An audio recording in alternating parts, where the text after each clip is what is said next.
Pourquoi il est parti aussitôt dans la saison? Bah voilà les gars, du coup là la discussion où je voulais en venir les mecs, pour vous je vais poser une question. Est-ce que vous comprenez le choix de Ruben Amorim? Les Sportingistes, les Benfiquistes, les Portistes, je veux votre opinion avant de donner la mienne. J'ai un peu dit sur Twitter, mais si vous l'avez pas vu, voilà, je ne dis rien. C'est le Pat Amorim, ils sont 3-4-3. Oui, je comprends. Audimix, c'était Benfica Sportiers, n'hésitez pas à dire votre club aussi. Mais du coup, moi, les gars, mon opinion, c'est que... Alors, je serais parti à la fin de saison, d'accord. Toi, t'es Benfica, je sais, Lucas. Je comprends d'aller United, mais aussitôt, je ne comprends pas trop. Benfica, je suis d'accord. En espérant que Sporting chope le pire entraîneur et il fasse pas marquer Gyökeres. On va en parler après de ça, de ça et SRW. Après, ils ont pété la clause United. Ouais, mais si Ruben Amorim dit non, mec, il part pas, quoi. C'est pas un esclave, le mec. C'est pas on te paye, il choisit sa vie un peu, quand même. Alors, je comprends le choix de partir dans un gros club, mais dans un bourbier comme Manchester United, c'est bizarre. Tout coach rêve de jouer un grand club aussi. Alors, les gars. West Ham, c'était pour partir après une année incroyable, mais ça a flop. Bah... En vrai, il y a un peu ce truc-là qui laissait transparaître. C'est Ruben Amorim, il était même pas encore champion l'année dernière, qui faisait déjà des rendez-vous. Il est parti à Londres, je crois, la veille d'un match ou une connerie comme ça, pour négocier avec West Ham et Liverpool. Les frérots, si West Ham et Liverpool auraient vraiment voulu, ils seraient plus à Sporting déjà. En tant que rien du tout, vous êtes premier championnat au bout de 9 journées et ne pas finir la saison, c'est bizarre. Alors, comme je disais, Ruben Amorim pouvait marquer l'histoire du championnat portugais, à mon humble avis, avec cette équipe-là. Marquer une vraie ère dans le championnat portugais. En plus de, comme j'ai dit, refaire devenir le Sporting un top club du Portugal, que le Sporting n'était plus, les gars. Genre, avant que Ruben Amorim arrive, si je dis pas de conneries, l'équipe la plus récente qui a été champion en dehors de Benfica et Porto, c'était Boavista. Ou alors Sporting ont été champions après 2004. Je ne crois pas. Pas 2004. Ils étaient champions quelle année, Boavista? C'était pas en 2004? Boavista campion, attends. Boavista campion. C'était quelle année? J'ai vraiment une très mauvaise mémoire. Mais d'où c'est bien ça? C'est en 2001, pardon. Ah non, je crois Sporting c'est 2002, non? C'est en 2000. Sporting, je crois, ils ont été champions après. Dites-moi, les gars. Mais bref, en tout cas, ils pouvaient marquer une grande ère du championnat portugais, etc. Mais les gars, sauf que... Moi, c'est le premier truc que je pense quand je pense aux entraîneurs au Portugal, les mecs. C'est que... Vous dites, il aurait pu rester une saison de plus, terminer la saison, et voilà, et à la fin de saison, trouver un club. Les gars, c'est très très dur. Dites-moi un entraîneur du championnat portugais qui a fait le saut entre les top clubs du Portugal à l'étranger. Dites-moi un nom. Et pas en mode, il a fait encore plusieurs étapes en dehors, par exemple, on peut dire Pau Fonseca. Et Pau Fonseca, il allait en Ukraine, il allait en Italie, il allait en Première Ligue, avant de repasser les gros clubs qu'il a eu. Faire le saut, les gars, faire le saut, Benfica Porto Sporting, à Manchester United, Villas-Boas et Mourinho. Mais oui, mais les gars, ça fait 20 ans. Ça fait 20 ans. Justement, ce n'est plus le cas. Ce n'est plus le... En fait, ça se fait plus. Même Ruben Amorim qui a fait une top saison l'année dernière, West Ham l'a refusé pour Lopetegui. Ils ont préféré Lopetegui, les gars. Oui, le sous. C'est comme si, je sais pas moi, je sais pas vraiment, il y a pas vraiment de comparaison, je sais pas. Mais si, un peu. Pierre Sage, il part là maintenant de Lyon alors qu'il est en train de reconstruire un truc, et il part à Arsenal. Mais du coup, voilà, il y en a pas. L'entraîneur portugais ne se vend pas. Il n'y a pas l'étape comme ça. L'étape du dessus où, voilà, t'es déjà dans les plus grands clubs du monde. Oui, Hayes à Liverpool, par exemple. Mais là, les gars, on parle aussi de Manchester United. Je sais que pour certains, c'est... actuellement, c'est la crise, ils travaillent mal, t'as l'impression que c'est une catastrophe depuis des années. Effectivement, mon pote. Effectivement. Sauf que United... C'est un des 5 plus grands clubs du monde. Manchester United. Je sais pas le poids, je sais pas si vous vous rendez compte le poids qu'est Manchester United. Surtout, la popularité du club. Je dis top 5, mais c'est peut-être top 3, les gars. Il y a Real Barça au-dessus, incontestable. La 3ème équipe la plus suivie dans le monde, je crois que c'est Manchester United, si je dis pas de conneries. Mais en tout cas, s'ils sont pas 3ème, ils sont peut-être 4ème. Et encore, je pense incontestablement qu'ils sont 3ème. Et voilà, en plus, par exemple, les gens qui disent ouais, mais il va en plein de saison, c'est un peu bourbier. Bah, en vrai, ça lui décharge une pression. C'est pas le mec, il arrive en fin de saison, il doit tout construire. C'est lui qui construit le club, qui reconstruit le club. Avec ses jours, il a moins de pression. Il arrive dans un truc en mode où ça peut pas être pire, en fait. Et ça peut pas être pire. Et les supporters de United, ils savent que c'est compliqué aussi. Ils savent que c'est le contexte est très très compliqué. Du coup, ils peuvent être un petit peu un petit peu bienveillants. Et si ça se passe bien, ça peut donner une onde très positive. Et moi, j'ai dit aussi quelque chose. United, on en fait comme le pire équipe et le pire effectif de tous les temps. Mais pour moi, il y a une bonne base. C'est l'autre enculé qui était catastrophique, je pense. De toute façon, il faisait tout pour se faire virer parce que le dernier match, il met Mazraoui 10. C'est complètement lunaire. Hein. Des gens vont me dire que oui, il a déjà joué 10. Mais bon, à l'Ajax, voilà, là, là, depuis je sais pas combien d'années, en latéral droit au Bayern Manchester United, pour l'instant, c'est un flop total.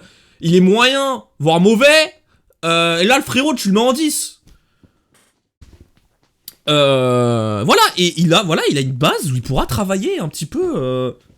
Comment dire, tranquillement. On aura un œil sur lui, tout le monde va en parler. Le prochain match de Manchester United, c'est contre Chelsea d'ailleurs. Je pense que peut-être tous là dans le chat, une grande partie vont la regarder le match parce que frère, on va regarder la première de Ruben Amorim. Et du coup, l'Angleterre va le suivre parce que c'est Manchester United aussi, les gars. C'est Manchester United.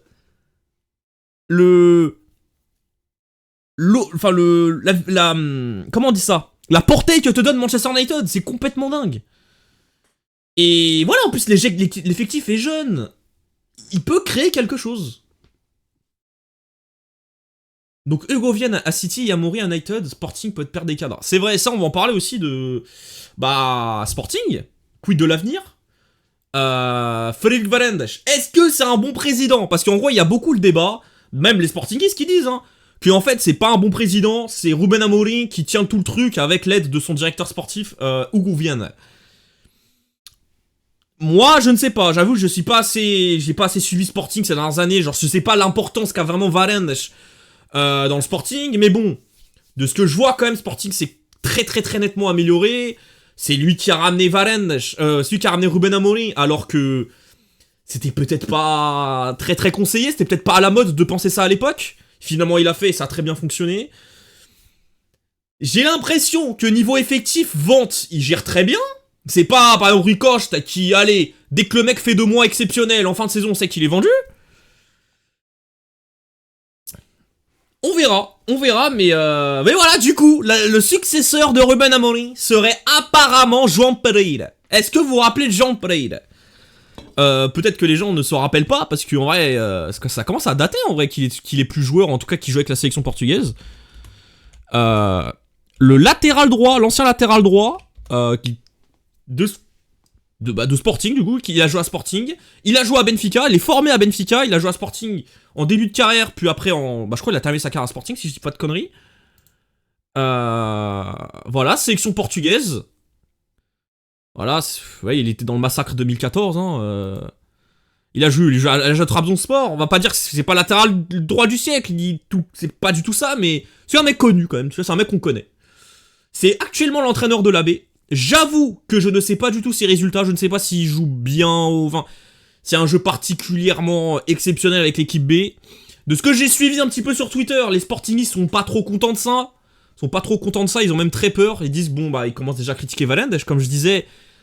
Ils pourraient faire l'unanimité, non, mais tu vois que les gens quand même pourraient le suivre parce qu'il a modifié le club, mais du coup il y a quand même encore beaucoup de critiques sur lui. La B est en 3ème division. Et ils sont leaders, ça donne quoi?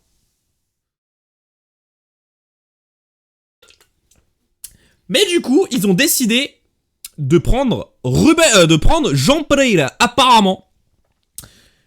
Et est-ce que c'est un mauvais choix? Est-ce que c'est un bon choix? Je peux pas vraiment dire l'un des deux. Je pense que j'ai pas trop d'avis dessus. Ou en tout cas, j'ai pas l'avis sur João Pereira, mais j'ai un avis sur pourquoi le João Pereira.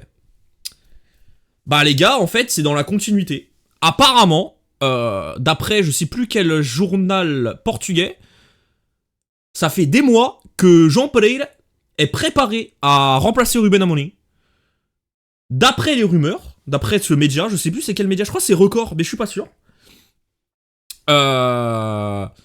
Bah en fin de saison, si Ruben Amorim serait parti, bah en fait ce serait Jean Pereira son successeur. Littéralement. Apparemment il a les mêmes idées de jeu que Ruben Amorim, il veut être dans la continuité en fait. Ils l'ont choisi pour être dans la continuité. Ils ont pas voulu, par exemple, tu parles de Tudor, bah Tudor c'est pas du tout du football de Ruben Amorim.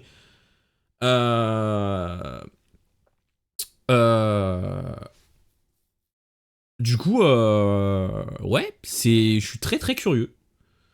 Je suis très très curieux de voir ça en vrai. Le prochain match de Sporting, je pense que je vais le regarder exprès pour ça. Parce que je pense qu'il sera, il sera plus là. Ruben Amorim, ce week-end, il joue contre. Apparemment, il va jouer pour United quoi. Du coup, voilà, en théorie, je ne connais pas. Je sais pas si Jean Pereira est un bon coach, s'il fait du bon taf avec l'équipe B. J'ai même pas regardé les résultats, je vais pas vous mentir. Mais dans l'idée, je trouve pas ça atroce quoi.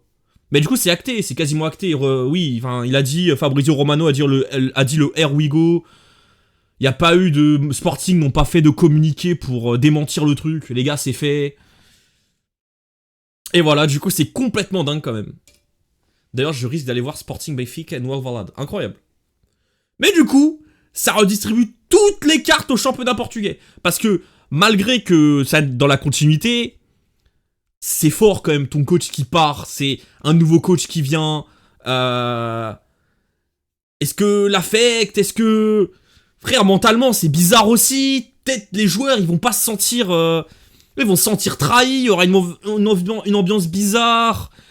Si ça. Imaginons que le premier match se passe mal. Les doutes vont venir dans l'esprit des joueurs. Ils auront une plus grande pression. Ils seront un peu moins.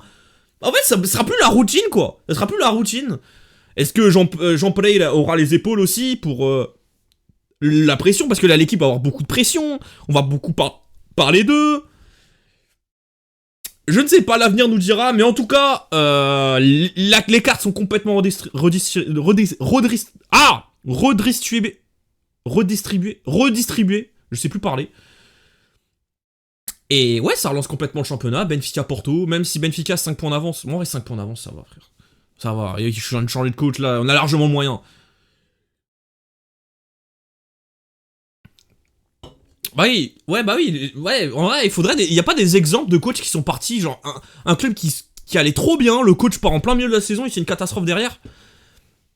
Ils sont pas habitués à la pression, club sans histoire. Non, quand même pas, ils ont la pression quand même. Carrément, le Sporting ont fait un communiqué pour dire que United ont posé 10 millions. Bah oui, les gars, c'est sûr, il part. Du coup, on verra. Parce que, voilà. Hein. Du coup, pour moi, je dis pas que c'est un mauvais choix ou pas de partir. Peut-être pour l'affect. Il aurait pu peut-être rester une saison de plus pour au moins respecter les supporters. Tu vois, t'as des millions de gens qui te suivent. Mais mes frères, en même temps, c'est United, c'est l'opportunité d'une vie. Là, s'il dit non, et que tous les grands clubs cet été, bah en fait, ils sont bouclés. Qu'est-ce qu'il va faire? Il va rester une saison de plus à Sporting? Il va encore... Parce que pour moi, les gars, il a fait le tour du championnat portugais. Il est plus... Pour moi, il est plus grand que il est devenu plus grand que le championnat portugais. Et comme je l'ai dit tout à l'heure, les entraîneurs portugais ont du mal à s'exporter. Est-ce que vous vous rendez compte, Jorge Jesus à l'époque, il a jamais été dans un top club. Serge Conceição, avec tout le taf qu'il a fait, dont en Ligue des Champions, il a jamais fait le saut dans un grand club. Après, il y a leur caractère, hein, on est d'accord.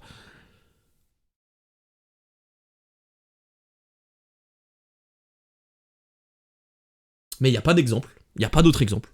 Et ouais. Les gars, à West Ham, on préférait Lopetegui que Ruben Amorim, malgré tout le taf qu'il a fait et que Lopetegui est un flop. Pour moi, c'était pas le moment jamais, mais un peu quand même. Du coup, pour moi, il a fait le bon choix. Surtout qu'en vrai, là, par exemple, les top clubs actuellement, tu vois qui comme tu te dis, putain, ce grand club, ils vont peut-être dégager l'entraîneur. T'as Manchester City, à la limite, Manchester City. Mais est-ce que Manchester City irait sur Ruben Amorim? Est-ce qu'ils iraient pas sur Xabi Alonso, par exemple? Et est-ce que Guardiola part? Est-ce que c'est vrai, j'ai oublié, mais est-ce que Guardiola part? Ça, on sait pas. Mais d'après les dernières rumeurs, il va peut-être rester une saison de plus, d'ailleurs. L'Allemagne, non. L'Allemagne, j'ai une autre théorie. Pourquoi City dégageait Guardiola? C'est plus Guardiola qui partirait de City parce qu'il a tout fait là-bas.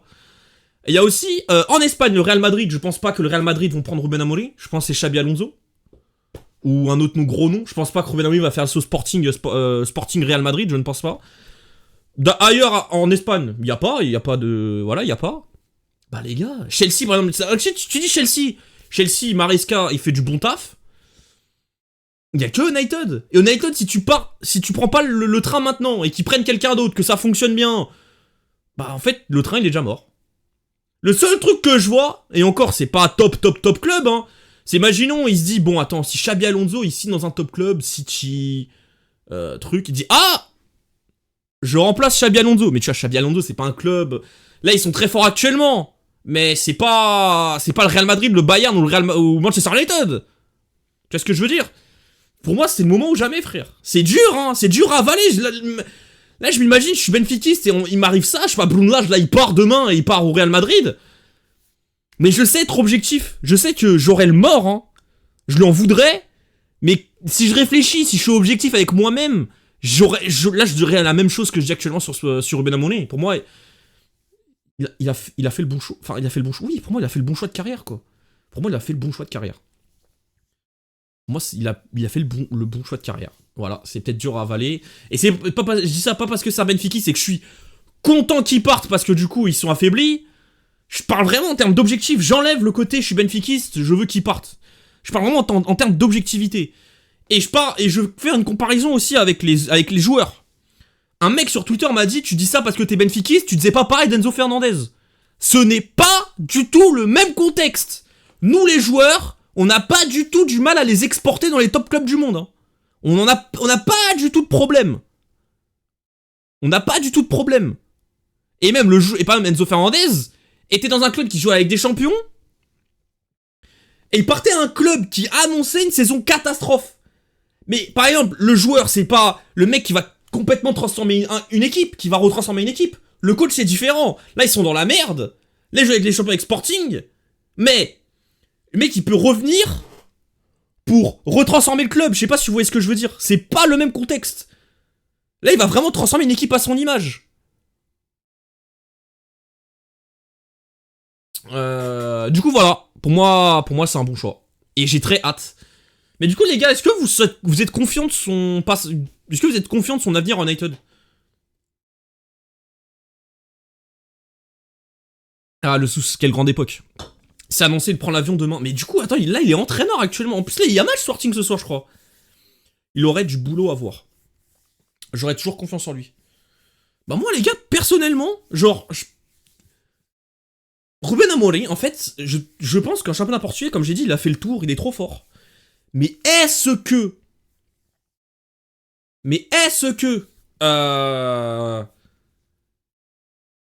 c'est déjà un top coach de renom pour être le coach de Manchester United? Je ne sais pas. En fait, j'ai quelques doutes sur lui. Et moi, le plus grand doute... Après, les gars, les sports... voilà, je connais pas encore... Je regardais pas tous les matchs de Sporting. Mais dites-moi si j'ai tort. J'ai l'impression qu'il y a deux visages de Sporting. Il y a le visage au Portugal où ils sont conquérants parce que ils sont largement au-dessus de leurs adversaires. Que le championnat portugais, ça on en parlera une prochaine fois, peut-être même aujourd'hui plus tard. Le niveau du championnat portugais, c'est une catastrophe. Et tu vois, avec son équipe, avec l'équipe qu'il a construit au fur et à mesure des années, quelle équipe allait rôder, en fait, il pisse sur le championnat, littéralement. Moi, je disais de toute façon, les gars, Ruben Amorim restait là au championnat portugais. Enfin, il restait à Sporting. Sporting, pour moi, il était déjà champion, limite, du championnat. Il était déjà champion. Là, du coup, ça a redistribué toutes les cartes, mais... Du coup, il y a ce visage-là au Portugal. Mais est-ce que... Moi, j'ai l'impression qu'en Europe, ça joue petite bite de malade. Quand le niveau s'élève, c'est pas fameux, le Sporting. Contre Lille, ils ont gagné avec un carton rouge. Et même apparemment, malgré le carton, c'était pas exceptionnel. Le PSV font match nul. C'est quoi le dernier match de Sporting? Contre Sturm Graz, heureusement qu'il gagne un peu quand même. Et est-ce que aussi c'était exceptionnel? Je ne sais pas. T'as les parcours en Ligue Europa ces premières années où c'était pas ouf. Il y a l'exploit d'avoir battu contre Arsenal d'ailleurs. Coucou Viper. J'ai l'impression que c'est le seul truc mémorable qu'il ait fait en Europe. Dites-moi les gars si je me trompe. L'année où il y a Francfort, Marseille et Tottenham, bah c'est honteux. J'ai l'impression qu'il y a deux visages. Et est-ce que, dans un truc où t'as tout le temps parce que là, il va en première ligue, où il y a tout le temps des gros matchs, est-ce que il a les épaules? Est-ce qu'il est déjà préparé? Est-ce qu'il est très fort? J'ai des doutes. Comme j'ai par exemple des doutes avec Paul Fonseca. j'aime beaucoup. Par exemple, je l'aurais voulu à Benfica l'été dernier, mais pour le championnat portugais. Est-ce qu'il a les épaules de devenir coach du Milan AC et de faire le Milan AC redevenir un top club? J'ai des doutes. Je dis pas que non, je dis pas qu'il a pas le niveau, mais j'ai des doutes. Et je suis très curieux de voir ça. Je pense qu'il va faire du bon taf, mais en PL, ça va être compliqué de varier. Tu vois, est-ce que Ruben Amorim, tu le mets dans les... Tu l'associes à des noms comme ça, genre Guardiola, Slot, Arteta, Emery. Après, Slot, en vrai, avant son début à Liverpool, j'aurais par exemple mis dans le même chapeau. Elle peut-être à voir, hein, par exemple, regarde Slot, je pense, ils ont pas fait d'exceptionnel parcours non plus en Europe avec le Feyenoord. À part une année, je crois ils ont fait... Bah c'est comme ils ont fait finale d'Europa League, je crois, ou demi-finale, je sais plus. Je crois ils ont fait finale de conférence, perdu contre l'AS Roma. Ils ont fait demi-finale d'Europa League, ils ont perdu contre l'AS Roma, je crois, ou un truc comme ça, je sais plus. Mais bon. Je sais pas. Il y a le 2-1 de Benfica l'année dernière, Nalouche. Oui, après, il y a au Portugal. Il y a au Portugal. Oui, il y a au Portugal, mais le Portugal, c'est encore autre chose, tu vois, dans le championnat, c'est pas pareil. Bah, c'est vrai, les gars, ça donne quoi Ruben Amorim, ses confrontations contre les rivaux? Je sais qu'au début, il était très très fort à Braga, et ses débuts à Sporting, il gagnait Benfica et Porto. Je crois avec Braga, il a battu Benfica à Porto, il est allé à Sporting, il a fait Benfica à Porto aussi. Finale d'Europe conférence contre la Roma et c'est tout, je crois. Ok. Je pense que je vous en ai pas parlé, mais du coup, grosse chance que Gyökeres suive. Je pense pas que Valende fera ça. Apparemment, la clause va baisser en fin de saison à 70 millions d'euros. Et pour moi, je trouve ça logique en fait, parce que pour qu'il reste une saison de plus, après tout ce qu'il a fait, il a déjà fini le championnat en un an. Tout le monde l'a. Enfin, c'était. Les gars, pour moi, l'année dernière, Gyökeres, c'est top 3 des meilleurs avant centres au monde, l'année dernière. Top 3 ou top 4 ou top 5 à la limite, vas-y, si vous préférez. Et il est resté au Portugal, c'est complètement lunaire, c'est vraiment, moi j'ai rarement vu ça. Du coup, voilà, pour qu'il reste une saison de plus, il faut que Sporting sacrifie un petit truc en plus. Et du coup, il va partir, au lieu que la clause est 100 millions, il sera à 70. Et là, il va partir à coup sûr. Du coup, ouais, mais je pense pas en janvier. Du coup, c'est pas en janvier que la baisse clause à 70, mais en fin de saison. Je comprends toujours pas pourquoi il est parti. Pourquoi il est pas parti même pour le prix demandé? Parce que je pense que personne donnait 100 millions d'euros. Peut-être il y avait des offres à 80 millions d'euros. Sporting disait non, c'est la clause, mais Gyökeres il disait putain, j'ai envie de partir. Et là, Sporting nous dit bon, d'accord, tu veux partir, mais frérot, l'année prochaine, on te promet tu pars pour 70 millions. On se donne un accord, tu restes une saison de plus, mais tu pars pour 70. Et du coup, il est resté. Moi, je pense que ça s'est fait comme ça. Et ça se faisait à l'époque au championnat portugais, un peu moins maintenant. Mais avant, ça se faisait beaucoup. Des joueurs qui restaient une saison de plus, et quand ils partaient, ça partait pour moins cher qu'espéré. Tu vois, j'ai des souvenirs de Garay, de Nico Gaëtan. À Porto, je sais pas s'il y a eu des trucs comme ça, mais je pense qu'il y a dû en avoir. Peut-être Luis Diaz, non? Parce que je crois qu'il est pas parti cher, je crois qu'il était parti pour 40 millions d'euros, je crois, un truc comme ça. Voilà. Pas à partir de quand? Apparemment, c'est dès demain, quoi. Dès demain, et ce week-end, il joue. Il va entraîner United contre Chelsea, d'ailleurs. Gros test direct contre Chelsea, parce que Chelsea. Je l'ai critiqué beaucoup leur projet avec 40 joueurs, mais en tout cas, là, actuellement, en tout cas sur le terrain, c'est très plaisant. C'est une des équipes à suivre, et frère, ça carbure pas mal. Du coup, premier gros test contre Chelsea. Gyökeres, United, c'est le prochain transfert. Je sais pas, parce que United, ils ont Zirkzee et Højlund, hein, quand même. Hein. Je pense pas qu'il va les abandonner, et d'ailleurs... On en parlait, mais United, ils ont pas un effectif si catastrophique, hein. C'est juste le connard qui rend les joueurs catastrophiques, mais... De toute façon, je le dis tout le temps, les gars, quand une équipe entière, il n'y a pas un joueur qui se démarque, le problème, c'est le coach. Et là, il est plus là. Enfin, d'ailleurs, on n'a même pas parlé, mais Ten Hag... Enfin, mais on va voir leur effectif, les gars, il y a énormément de talent. Mais lui, j'aimerais bien voir, on va peut-être se faire le 11 de à quoi ressemblerait le Manchester United de Ruben Amorim. Si on se dit qu'il va rester avec son 3-4-3, quelle gueule aura l'équipe? Ouais, ça peut être drôle à faire. On peut voir leur effectif, du coup, au cage, voilà, Onana, c'est un très bon titulaire. Même s'il fait des erreurs, ça reste très bon titulaire. De Ligt, Yoro, Martinez, Maguire, Lindelof, Johnny Evans. Les gars, une populaire opinion, hein, mais c'est pas si catastrophique que ça. Bon, après, Yoro, il compte pas parce qu'il va pas jouer pendant longtemps. Et par exemple, même, tu vois, il aime bien les jeunes. Yoro, t'avais peut-être son Inacio, entre guillemets. En plus, il y a un janvier pour les transferts, mais bref. Pour moi, c'est pas dégueulasse, tu vois. Il peut... Bah, Lisandro Martinez, c'est une valeur sûre. De Ligt, je pense, ça va être les deux titulaires. Et ensuite, tu vois, un petit... Tu vois, il même peut... Tu vois, Lindelof, c'est pas un joueur si catastrophique. Tu vois, ça peut être un bon sergent. Tu vois, dans une équipe qui est bien rodée. Je dis pas que c'est un top défenseur central. Même Maguire, c'est pas des top défenseurs centrales. Mais dans un contexte où l'équipe fonctionne bien, ça peut être des gars solides, quoi. Maguire peut être son Coates, entre grands guillemets. Vous voyez ce que je veux dire? Après, ensuite, dans les pistons, tu vois, t'as du Luke Shaw, Malacia, Dalot, Mazraoui, c'est pas atroce. Peut-être j'ai l'impression qu'il y a quand même une faiblesse dans les pistons, à part si... En vrai, non. Il peut mettre, je pense, Diallo, il peut être le piston droit, on va dire. À voir. Tu vois, le milieu de terrain. Casemiro, Kobe Mainu, Ugarte, pour retrouver Ugarte. Putain, les gars, on va se faire une équipe. On va se faire le 11. On va se faire un 11 de United de Sporting. Enfin, de United de Ruben Amorim. Qu'est-ce que vous en pensez, les mecs? Du coup, au catch, on a dit Onana. Je pense qu'on est tous d'accord pour dire ça. Alors, Onana. Voilà. En défense centrale. Moi, je partirais sur Maguire. C'est quand même mieux Maguire que Lindelof ou Johnny Evans, je pense. En défense centrale gauche, Lisandro Martinez, ça très clairement. En défense centrale droit, De Ligt, du coup.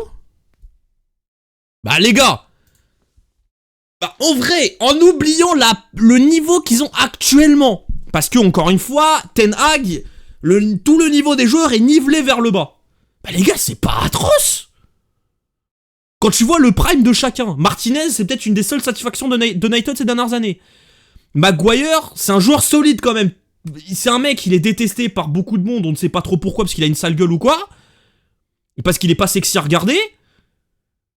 Il peut être très solide. En Angleterre, à un moment, en sélection, il était trop chaud.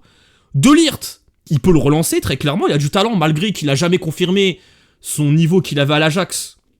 C'est pas mal. Mais Euro, il s'est fin de saison, mec, il s'est fait les croisés, il va pas rejouer avant longtemps. Ouais, mais sinon, il y a Euro, bien entendu. Je suis d'accord avec vous, Johan. Johan et MG. Et pas MG, Bruno Lago, ouais. Oui, mais Euro, c'est pas pour tout de suite. Là, je te parle vraiment, par exemple, contre Chelsea. Ou les prochaines semaines, si vous préférez. Mais Euro, c'est fin de saison, c'est fait les croisés, si je me trompe pas. Hein. Mais je crois que c'est vraiment les croisés. Au milieu de terrain, bah, je pense, mec, tu vois, Ugarte même. Ils le connaissent. Il le connaît, du coup. Tu vois, il peut avoir une petite base, tu vois. Une base défensive solide. Ugarte, son soldat. À côté de lui, bah les gars, Kobe Mainu. Les gars, Kobe Mainu le crack, bien entendu. Bruno Fernandes, je vais en parler après. Mais du coup, là, les gars, là on est à 6 joueurs. C'est sexy. Dites-moi si je me trompe. Dites-moi si je me trompe. Quelqu'un est contre ce que je suis en train de dire là? Ensuite, en piston droit, bah Dalot, ça fait des cafés. Ça fait le café, mais il peut être très bon à certains moments. Il peut être très bon. En piston gauche, là j'ai un petit doute. Peut-être mettre Dalot à gauche, mettre Mazraoui à droite, en sachant que Johnny Evans il est très irrégulier. Mais après, est-ce qu'il joue en ce moment? J'avoue, j'ai l'impression que je le vois plus. Du coup, je ne sais pas trop. Mais vas-y, on va peut-être mettre Shaw. Ou alors... Oh, à la limite, vas-y, je vais mettre dans le banc. En mode Dalot. Et là. Mazraoui à la limite. Même ça. C'est pas l'équipe du siècle. Mais en transition pour l'attendre le mercato de janvier pour acheter peut-être un piston. En fin de saison. Voilà. Ou même, regarde. Pims, très intelligent ce que tu viens de dire. Ou alors il peut utiliser un. Par exemple, Garnacho comme Giovanni Kenda actuellement, ou Génie à Sporting, un ailier en tant que piston. Après, je pense, la première ligue, tu vois, il va moins dominer ses matchs, du coup, je pense pas qu'il va faire ça, mais ça peut être une idée de mettre un ailier en piston. Et voilà, quoi. Par exemple, Ugarte sera un peu plus bas, là, t'as un vrai piston. Pourquoi pas? Ensuite, en pointe, moi, je pense que c'est Højlund qui passe devant, qui est devant. Je mets Højlund. Après, Zirkzee, vas-y, il y a débat, mais moi, je pense que je préfère Højlund.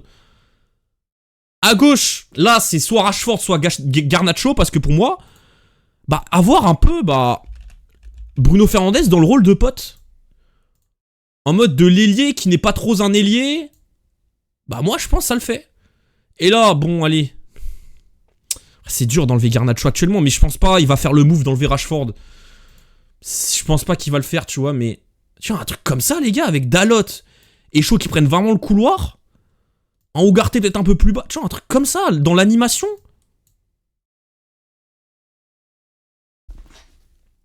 Bah le 11, il est plutôt pas mal. Dites-moi si vous êtes un peu pas d'accord avec moi. Quand tu vois le niveau actuel des joueurs, le moment de forme, c'est pas ouf. Mais quand tu vois les joueurs, leur niveau qu'ils peuvent avoir, Ugarte s'y retrouve son niveau sous un Molin quand il était à Sporting, quand il retrouve son niveau qu'il avait au début de saison à Paris, Kobe Mainoo c'est un crack, Dalot c'est un joueur sérieux, Shaw, quand il est bon, il est bon, la défense centrale c'est une valeur sûre comme j'ai dit, Rashford il veut peut-être le relancer, moi le petit doute que j'ai, c'est sur l'attaque, et encore, je pense Bruno Fernandes avec sous Ruben Amorim, il va retrouver une joie de football, je pense qu'il va redevenir bon, en plus tu vois...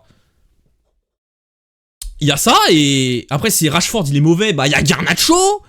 En pointe il y a Højlund, si Højlund fonctionne pas, il y a Zirkzee. Ça va pas fonctionner dès le début, ça va pas devenir la meilleure équipe d'Angleterre. Hein. Mais pour moi ça fait le café les mecs. Pour moi ça fait le café. Très largement. Du coup voilà. Perso Dalot central à la place de Maguire et en piston Mazraoui Rashford. Moi je pense pas qu'il va faire le... je pense pas qu'il va faire le choix de mettre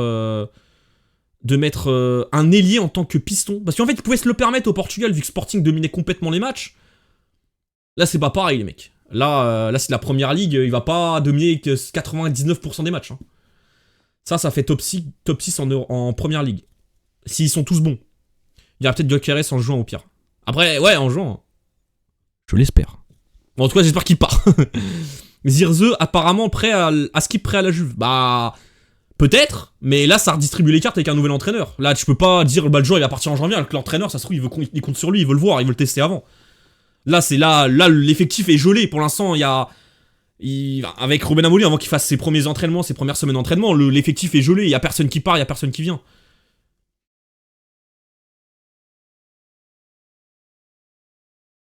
Peut-être des gens qui viennent, peut-être ça discute un petit peu déjà pour Ruben Amorim en mode en vrai, l'effectif j'aimerais peut-être un piston, mais en tout cas, les joueurs qu'il a, c'est fermé là. En vrai, c'est pas mal, mais ça trouve, il mettra Shaw à la place de Maguire, car il a déjà joué en centrale et Garnacho à la place. Un ailier en tant que piston, moi je suis pas sûr. Hein. Mais après, peut-être, c'est possible. J'ai dit que c'était possible, mais moi je pense qu'il va pas partir sur ça. Parce que les gars, d'abord, il faut déjà installer une base défensive. Une base solide. Et est-ce que t'arrives dans un nouveau club et dès le premier match, tu mets un ailier en tant que piston et ça peut un peu déséquilibrer ton équipe, surtout que les joueurs n'ont pas encore ton identité de jeu, genre ils sont pas encore habitués. Voilà quoi. Morita qui voulait jouer en PL aussi, il est comme ça dans les messages de Ruben. Après Morita j'aime beaucoup, mes frères, son concurrence avec Mainoo. Ouah, ouais, va au parc United, contacte un autre entraîneur mon pote. Contacte d'autres clubs. Mais ouais, voilà. Du coup, je pense que j'ai un peu tout dit, les mecs. Dites-moi si j'ai oublié quelque chose. Mais en tout cas, c'est très cool à débattre. Putain, ça fait 40 minutes qu'on parle de Ruben Amorim. C'est pour ça que j'aime trop streamer, frère. Du coup, c'est complètement dingue, les mecs. Du coup, c'est complètement dingue. Moi, en vrai, tant que le Sporting perd, ces joueurs, ça me va. Si c'est un 4-3-3, comment il fera? Si c'est un 4-3-3, bah, c'est un 4-3-3, mon pote. Bah, Maguire, il bouge, on va dire. Allez, on va dire, ça reste ça. Ça. Point de basse, Kobe Mainoo là. Là, Bruno Fernandes. Non, peut-être plus l'inverse, ouais. Bruno Fernandes là, tac, Rashford. Et là, bah, place de Maguire, c'est Garnacho. Ça part sur YouTube. Bien sûr que ça part sur YouTube, mon pote.